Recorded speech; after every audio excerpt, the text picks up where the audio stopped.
Okay guys, and welcome back. Today I'm just going to carry on from the video I did the other day with the Ford Focus key, the one that looks like this. Today we're going to be programming up the VVDI key DIY kit to this Ford so we can actually use the central locking. Basically this one is the DS model key. For beginners that don't know about it, we do have, I think there's an XN and an XS series. There's loads of series of these remotes. And they only code to certain cars. I have already put the chip in this one. I'm not sure if you're going to be able to see the location. It's right under there in that hole at the back.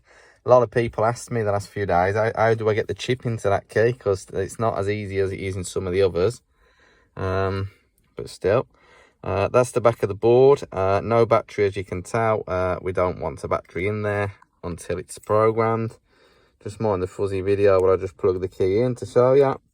Okay, and there we go. It's now plugged into the board through the bottom of the machine, and very simple process. We're just going to go to vehicle. We're just going to scroll down to see Ford.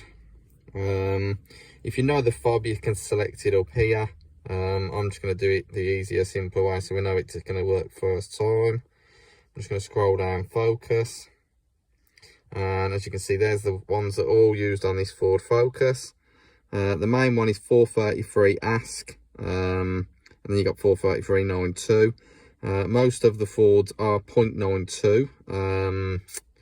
Bit hard to guarantee that unless you scan it on the key first. I know this one is 92, and then you just press generate, just like that.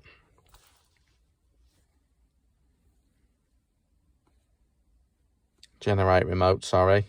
Beg me pardon, making the mistakes today, look already. Okay, so that is burn success done. Okay, so that remote now is basically 433.92 megahertz, ready to be coded in. Just have to mind the fuzziness of the video today. I'm just going to find the battery, which is in there. And I'll just place that into the key. Okay, nice and simple this one. Everybody normally knows this one. Most Fords will beep when you turn the ignition.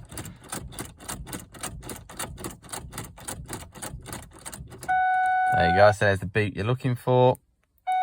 Press any button on your new remote and you heard it beep. And then on the original remote, turn the key on, turn the key off. And then if we just pop that new piece into there with the battery inserted now, and we'll press lock. And there you go, guys. As you can see, that's the remote done. Just got to cut the blade for this one now.